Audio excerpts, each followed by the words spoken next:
Oh, I'm sorry. I'm just trying out this new LitRPG headset. It is really rocking. It's so real, you can almost feel the blows. I got to turn this off. Give me a second. It's really overwhelming sometimes just how fast and furious the fighting can get.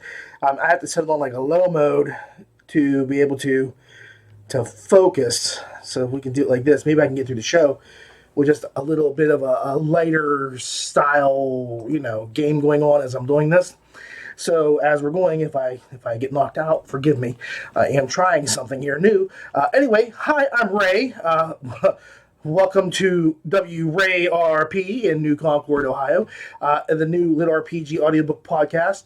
Again, like I say, I'm Ray, and I'll be reviewing some recent and classic LitRPG audiobooks for you. In keeping with the last show, I'm trying to keep things shorter and not get into long diatribes. I'm trying to crank stuff out as we go. I know I'll get off into tangents anyway, so I've really just kind of condensed everything down. I want to see like the new format for me, rather than me just going on and on and on about something. If I can just kind of condense it a little bit, you can see I'm talking faster, and that's what I was doing last time. I was trying to keep it nice and tight and fast and flowing. So that's what I'm doing. So anyway, welcome to the world of pure imagination. I can't wait. Let's get this party started. All right, so here we go. First up, Koala Online by Max Geek, Marcus Sloss. Narrated by Zane Van Wicklen, with book length of a mere 5 hours and 53 minutes. The female shriek said, "No way! Unbelievable! We tested! We tried! There was a foolproof... How? You were confusing me. Let me start by saying I am a huge fan. I have watched all the..." I paused when Morgan Freeman morphed into a humanoid robot with pink LED accents. Oh, how the tides had turned. I shrieked like a little Joey, fearful of his life. I ran around in circles until anger overtook my fright. "You killed Morgan Freeman and stole his skin! What kind of devil are you?" My clawed fingers lashed out in anger. I gasped when my attack passed through the vile being. "Die! You will feel my wrath, spawn of Satan!" Morgan Freeman died a few years ago. I use his image for my likeness as tribute. The lady robot said, transitioning from kneeling to sitting. "Unbelievable! What even are you?" So this is a book I've actually finished a while back. I mean, it was really short. I got into it, got it done, and I kind of set it back to get to for another show. I had something else in mind, never got to it. So I'm sorry I just kept pushing it back and back to the back burner for various reasons. This is exactly the kind of book I like. It's light, it's punchy, it has some slick references snuck in for observant listeners or readers. It has a nice short runtime of just under 6 hours, and that's a bonus since I think the story really works best in a short format. I mean, it's got to be short for this to go, because if it was just longer, it wouldn't have worked quite so well. I think it would have been weakened, and it would have just drug out, and it wouldn't have been as quick and fun otherwise. So keeping it short was the smarter move. The story is fun, well-paced, and it's damned original. I guarantee you won't have read anything like this before. It does center on a koala who is not from the wilds and is shunned by those who are. He's more of a homegrown kind of koala. My only issue with the book is it takes a little bit of time to get into the lit aspects of everything. It took a little bit longer than what I would have cared for, but it's a short book, so you can kind of overlook it a little bit, especially with the crazy, silly funness of the story itself. Now here, this is my Simon Cowell imitation aspect, whatever you want to call it, coming to the fore. Zane Van Wicklen does a really good job narrating the story, and his voice and style fit the character and the tale pretty much as you could ask, pretty well. But I can't say these flawless or completely smooth. I think there's still some hiccups, some bumps that he's working on as he goes through life and he's doing this. It's very clear he wants to be a narrator, and he wants to be a really good one. I think he will achieve that given time. He's got a way to go yet.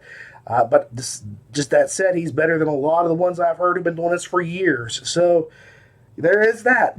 He took a little bit of time for me to getting used to, but like I say, he fits this insane story, to such a T that I don't think that an adult or an adult voice could have pulled this off as well as he does. I think that his style and the way he speaks and the very youngness, the youth in his voice really comes out and says, "Hi, I'm a koala." It's like, almost like watching, an animated movie, from Disney or Pixar or something. And this would be the voice they would pick for the koala. Okay. My final score, see, I told you, going to be short. I'm really trying to trim these things down. I'm trying to keep them to like 5 minutes at most. Final score is 7.7. It ain't deep and dark. It is light and fluffy. Light and fluffy. It's light and fluffy, which is enough to carry me through a day. So, if you need something quick to dip into that's full of silliness and absurdity, this will work really well for you. It's kind of like Monty Python, but for kids. I mean, it's just that kind of wacky craziness that goes into it. So I enjoyed it a lot. Again, I think the shorter format worked well for it. It's a 7.7. It didn't knock my socks off or make me go, wow. I mean, it was an original story. It was an original idea. And it was really good. But it didn't knock me out of the water going, holy cow, that was just so amazingly creative. It was a good, fun little romp, and that's what it was meant to be. So go eat a eucalyptus leaf and have some fun.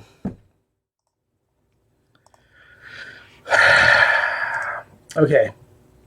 Here's one I've got to do it. I've got to do a rant. I'm going to try and keep it short. This one is called Pickle Pie, a cyberpunk story, or cyberpink story, as it's now been changed to. The title and the genre setting has changed numerous times, and I'll get into that a little bit here. It's by George Salutis, narrated by Luke Rounda, and the series is called Cyberpink, which is book 1, and it's got a book length of 4 hours and 26 minutes. And if you compound those minutes and seconds, where you ever see the Star Trek movie Wrath of Khan, where he says, the hours will seem like days, and the days, and he's like, how long will it be? Like 4 days and 27 hours. So, the minutes are hours and the days are, so he tricks Khan into thinking it's going to be a long thing where it's only like a 4-hour repair. This is the exact opposite. This is it. 4 hours seems like days. Patty got hit, and her body paralyzed completely. She hated getting hit, and that stupid longsword offered no protection at all. She preferred sword and shield, having something to block with, something to cover her body. But the stupid coach forced her to use this useless weapon. One pinup girl is down, and it seems like more are about to go the same way, the commentator said. The opponent who got her with her own longsword, Echidna was her name, went on to tear through one more teammate, then her quick. Oh, she blocked all right, both arms together covering her body, but the force of the blow made her stumble backwards, and it opened her up for another player, Hydra. Hydra was a chain and could reach far, so all she needed was an opening. She went for it, her cyber arm a bunch of snakes writhing on her side, extending like a whip, jaws snapping. Quick went down too, bleeding. All right, so I'm only going to discuss this book solely because there are points throughout its history where I have seen it listed as being a LitRPG story. Let me start by saying this is not LitRPG. I have read several of George's books, and I've enjoyed most of them. For example, I really like his story. It's called You Have Too Many Friends, okay? Really good story. And he did a story called The Halloween Raid, which I reviewed here, which was a game-lit short story, so I cut him some slack because he didn't get into a lot of crunch, but it was a game-lit story that I thought was decent. I enjoyed it, and it was a good thing for Halloween.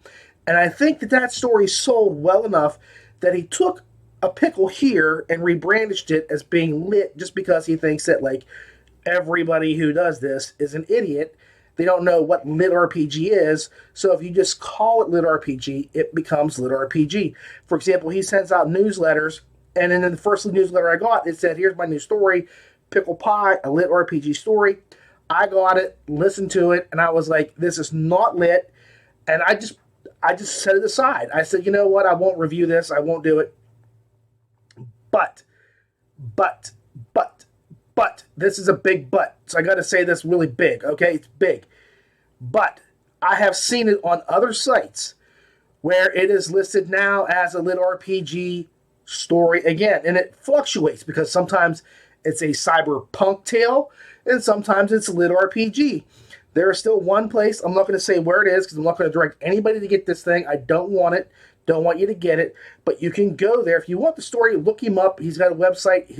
I'm sure he'll send you a code for the freaking book because he wants somebody to review it, and I'm not going to do it. This will never see the light of day. Oh, well, maybe it will. Maybe I'm just so PO'd at how crappy a job that he did doing this that I will post this because I don't care. I will cut ties with the guy. I mean, I'm not in love with him. I'm not like a big, huge fan of his. So if I never read another story of his, I'm not going to be sad.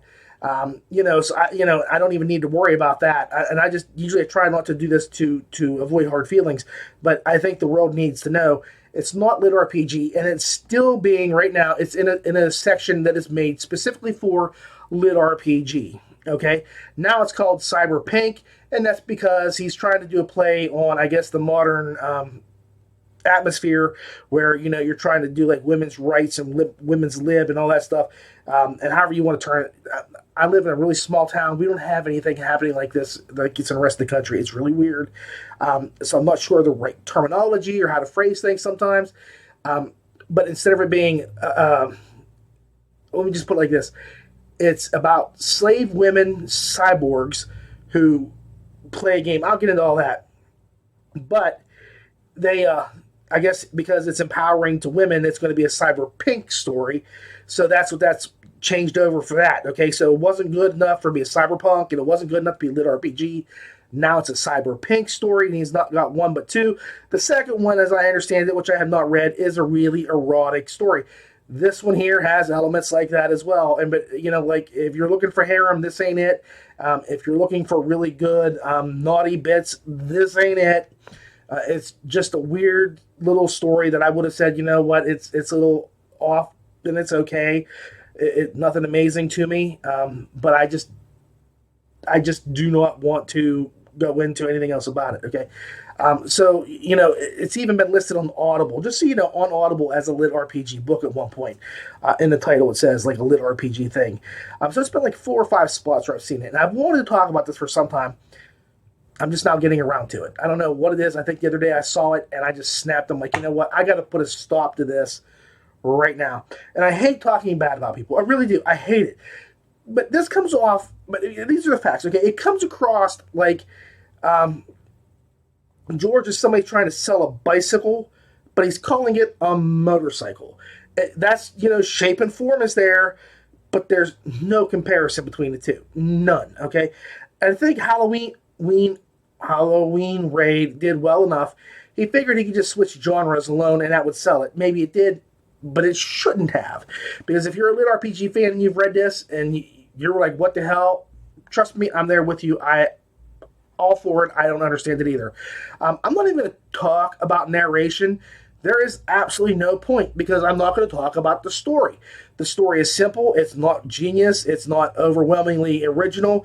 It's just a nice little tiny tale of a woman who gets bought by somebody to fight in an arena, sort of roller derby style stuff. And what happens between them and everything else is just part of the story. It's not a huge story. It's not a long story. Like you say, it's very short in time. It's just not lit RPG, and that he continues to go back and call it this really irritates me. This seems like a money grab, or a right for cash kind of thing, but he didn't even do that because if it was right for cash, he would have read and researched some lit RPG stuff. Clearly, he knows a little bit to call like the Halloween Raid game lit, but this is nowhere near lit RPG. Okay? My rating system. 1 point, you got a story. Okay, it's cohesive. 2 points, you got characters. Yep, there's characters.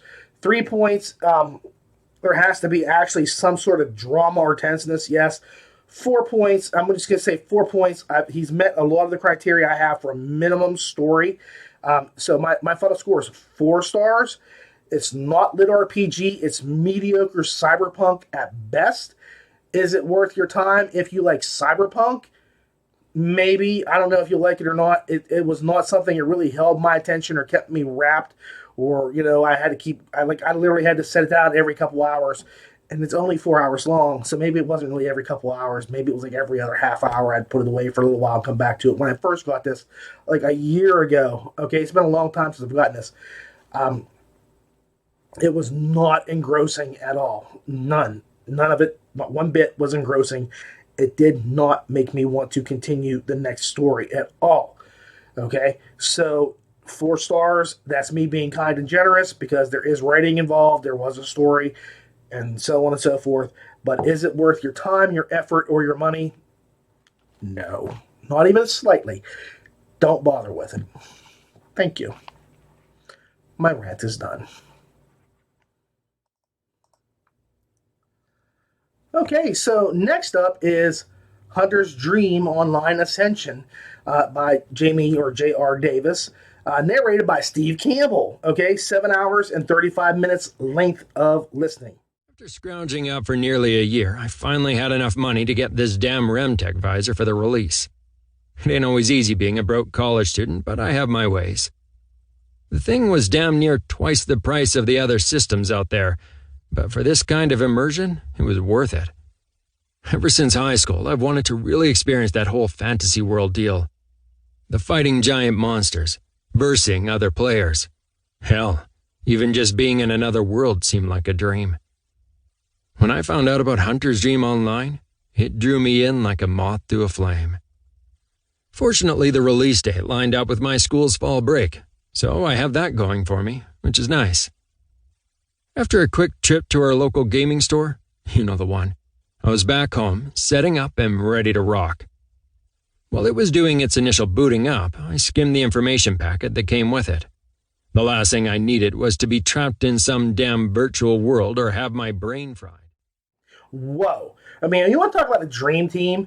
We have the amazing Jamie Davis of the Accidental series, you know, the Accidental Thief and the Accidental Warrior and the Accidental that guy and the Accidental, you know, Musketeer. I can't remember the whole thing, but like the daughter comes in and she does. I can't remember the name of the titles right off the top of my head now.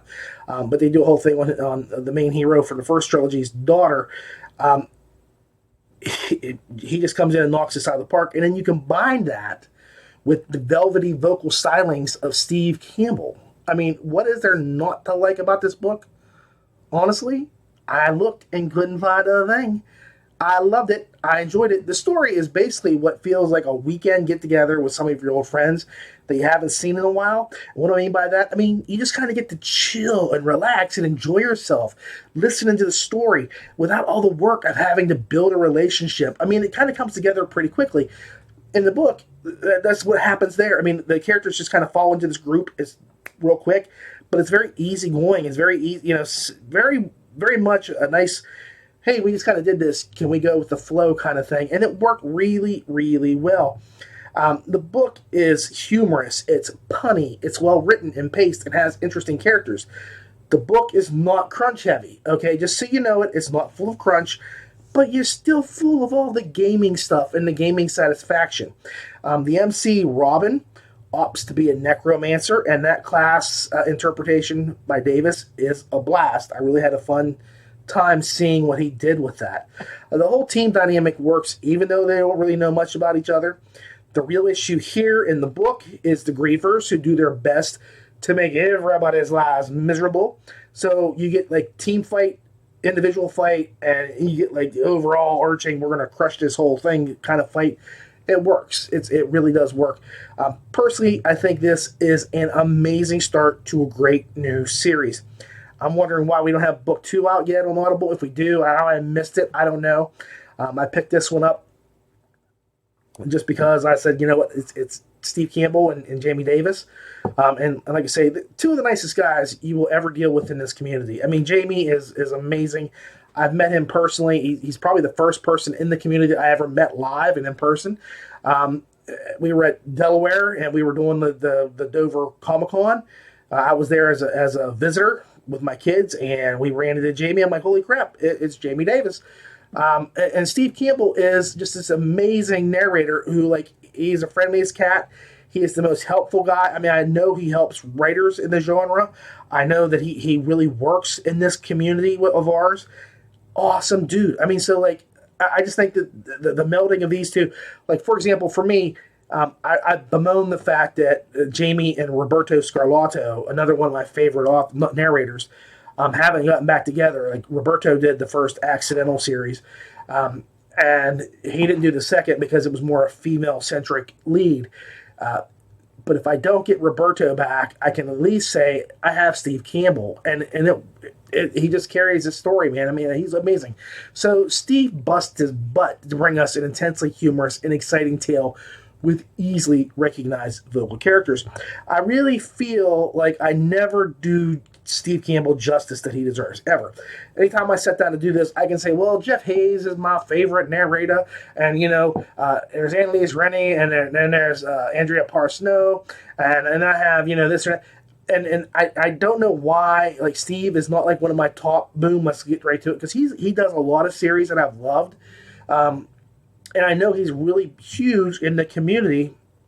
He comes out there and he sits down and talks to everybody and does everything all the time. And why I don't say this dude is one hell of a guy, I don't know. I really should. And secondly, he really has a knack for narrating that I think about 1 in 1,000 narrators really only actually have. I mean, the guy is a boss level narrator. Here, he shows you that fact. So, if I say Steve Campbell in the future, and you've seen this review, you know what I'm talking about. I love Steve. He's a great guy. Give this book a shot. Final score, 8.4 stars. It might be over 7 hours long, but it feels a lot faster. It goes through really quick. I mean, you're like, what the crap? Where did this go? How did this happen? Why is it done? Why don't I have the next book in my hand? That's how you feel. So, like I say, good choices, good writing, good narration, good times. It's like I say, it's like a familiar old friend that you've never met before. And you just go, that was our perfect little story and great characters. So check this one out. I really recommend it. Okay. This should be the final book for the day. I've got a lot to do. I'm really trying to get things done. That's a lot of the reason why I'm cutting these down to shorter stories to begin with. I just don't have time anymore. I mean, like, literally, the more I try to get stuff done, the less time I have. I worked from 5 a.m. on, was it Wednesday or Thursday? I don't know. It's Saturday now.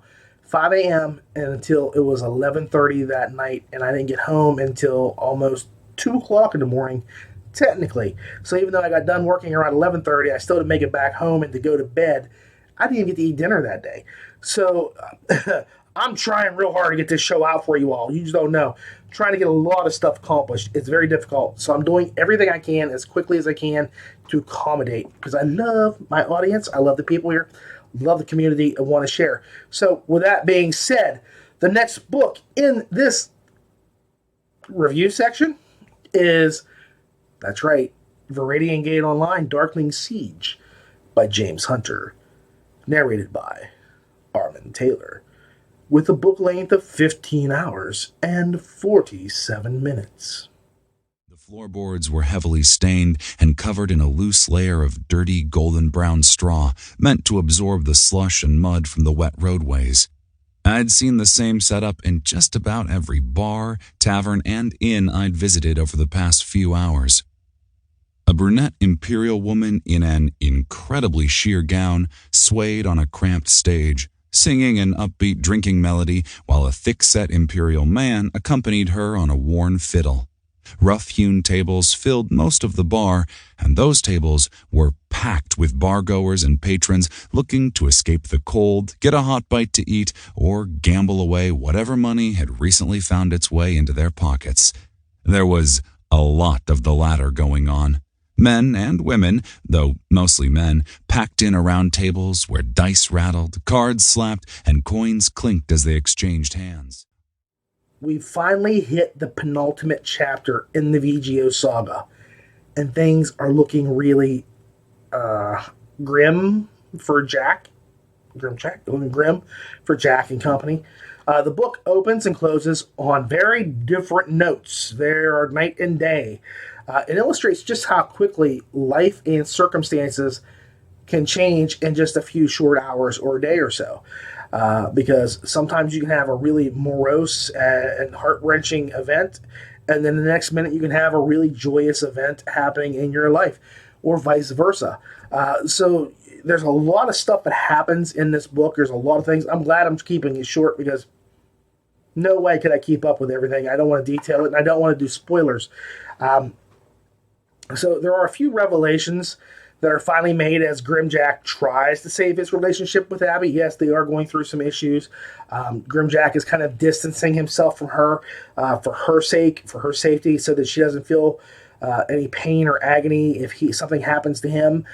So he's having a rough time with Abby, and it seems like every time he thinks about mending the growing rift between them, the more stuff happens to keep them apart. Usually he goes, "Hey, Abs," and then he gets a ding, "You have a quest alert." And he's like, "Oh, man, not again.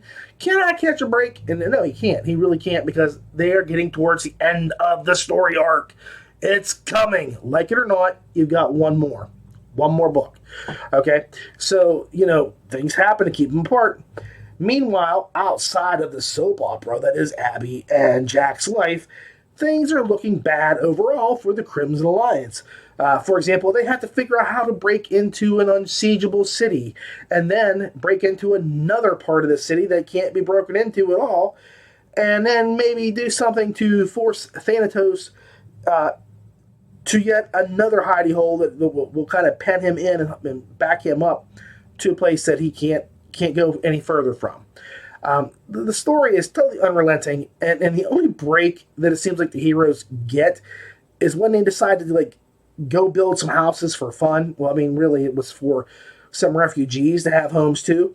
And I suppose otherwise the team go forward at this breakneck speed. So it seems like Jack is just getting whittled down piece by piece by piece by the responsibility he bears. It is really taxing him mentally and spiritually. Physically too, but the physical part, that comes together better for him than anything else. Emotionally and spiritually, he's on his last legs. So, like I say, we're definitely coming to the end of the series. The tensions are mounting exponentially. Honestly, I don't think everybody's going to make it out of the series alive. We'll have to see. I don't know. I don't know if we get any kind of a happy ending. I don't know if we get an ending. I don't know if we get a very dark ending. I don't know. I don't think James Hunter's decided that yet either. I think that right now, it's all much in flux. I don't know how much he's got written. He might have the whole thing done for all I know. He might not have a page done so far. But all I know is that at this point, it feels like anything can happen. It's like Wednesday in the Mickey Mouse Club show. Anything can happen day. That's what it's like here. Anything can happen. It can go right, can go wrong. It can be a horrible mess. It can be just devastating, or it can be uplifting. I don't know, but I do know that it's coming soon.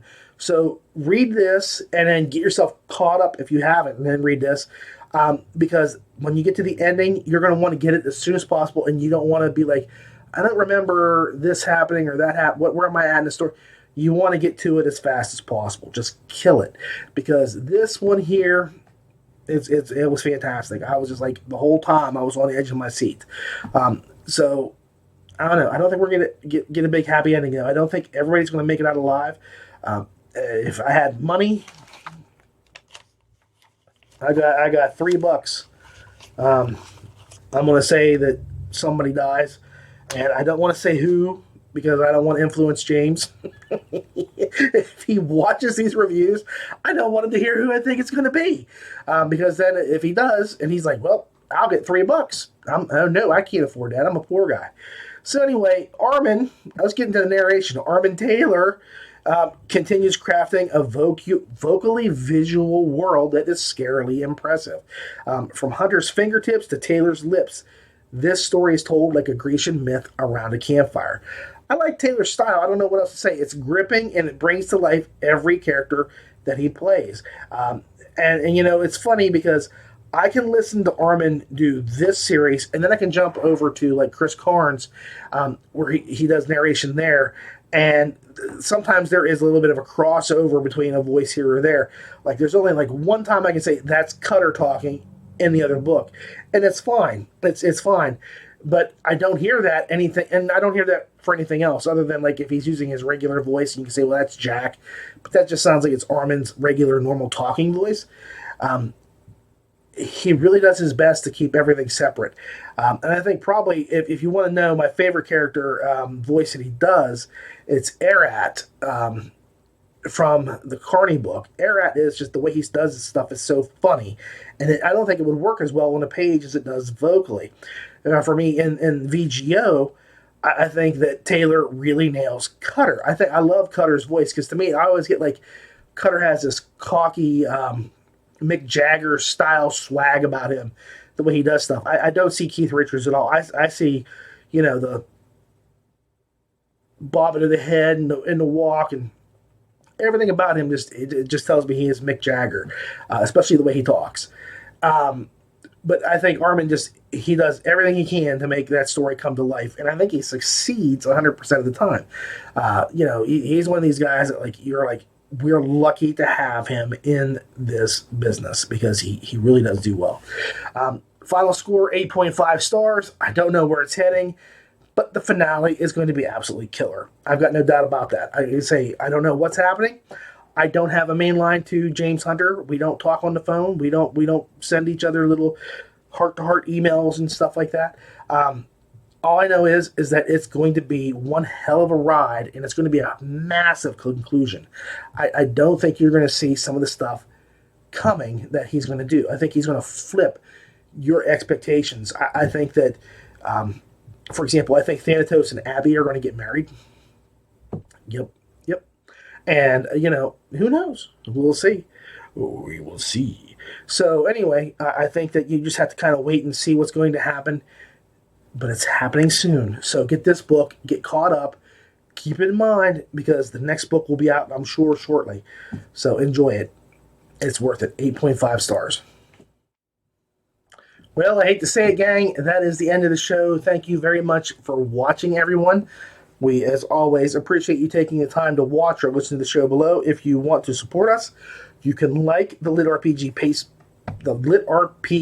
Podcast Facebook page or the YouTube page, or just share and like this video.